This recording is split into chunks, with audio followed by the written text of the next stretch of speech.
Hi friends, நான் உங்கள் பாரதி. இன்றைக்கி ஒரு சூப்பரான டாபிக் தாங்க. நான் அப்படித்தான். பேசலாமா? நிறைய கோபக்காரி தான். சட்டென்று கோபப்பட்டு பேசிடுவேன். மனதில் வைத்து மறைமுகமாக பேசும் பழக்கம் இல்லை. அடுத்த நொடி பாசத்திற்காக ஏங்கி போவேன். மனதில் உள்ளதை வெளிப்படையாக பேசுவேன். பிடித்தவர்கள் காயப்படுத்தும் பொழுது அமைதியாக உடைந்து அழுவேன். சில சமயம் நானும் காயப்படுத்துவேன். ஆனால் அது என் காயத்தின் வெளிப்பாடு என்பதை புரிந்து கொள்ளதான் இங்கு யாருமே இல்லை. ஒரு சமயம் மௌனமாக இருப்பேன். என் மௌனத்தின் காயத்தின் வலியை கண்டோர் இங்கு யாரும் இல்லை.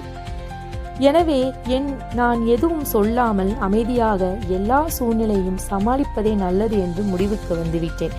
இப்படி எதிலுமே என்னை புரிந்து கொள்ளாத என்னை இனி யாருக்காகவும் விட்டு கொடுக்க மாட்டேன். அதனால நான் அப்படித்தான். நீங்க எப்படின்றத கமெண்ட்ல சொல்லுங்க. சரி, இன்னைக்கு நம்ம என்ன செஞ்சோம் அப்படின்ட்டு பார்த்தீங்கன்னா, காலைல பிரேக்ஃபாஸ்ட்டுக்கு வெந்தயக்களி தாங்க செஞ்சேன். வெயில் காலம் ஆரம்பிச்சிருச்சு. இனிமே வெந்தயக்களி, கேழ்வரகு கூழ் இந்த மாதிரி தான் காலைல பிரேக்ஃபாஸ்ட்டுக்கு எடுத்துக்குவோம். கொண்டைக்கடலை, அவரைக்காய் இதெல்லாமே போட்டு மதியானத்துக்கு புளி குழம்பு வச்சுட்டேங்க.